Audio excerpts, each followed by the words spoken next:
Class 6, 7, 8, 9-এর যারা মধ্যকের নির্ণয় করতে পারতেছেন না বা সমস্যায় পড়ে আছেন তাদের জন্য কৌশল।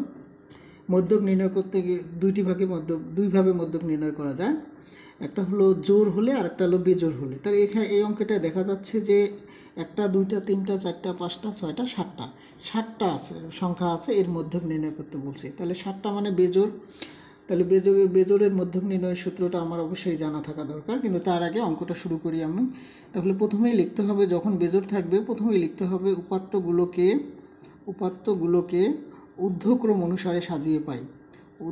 গুলোকে ঊর্ধ্বক্রম অনুসারে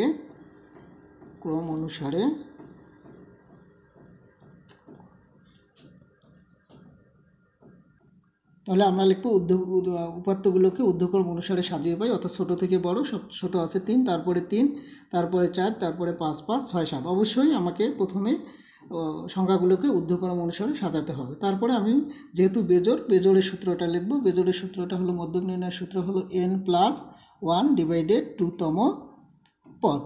তাহলে n মানে কি? n মানে হলো যতটা সংখ্যা থাকবে ততটা হলো n এর মান। তাহলে এখানে কয়টা সংখ্যা আছে? 7টা। তাহলে আমি লিখব 7, n এর জায়গায় 7, 1। তারপরে কি? 2তম পদ। তাহলে 7 আর 1 যোগ করলে আমরা 8 পাই, আর 2 দ্বারা ভাগ। তাহলে 8কে 2 দ্বারা ভাগ করলে আমি কত পাই? 4। তাহলে 4তম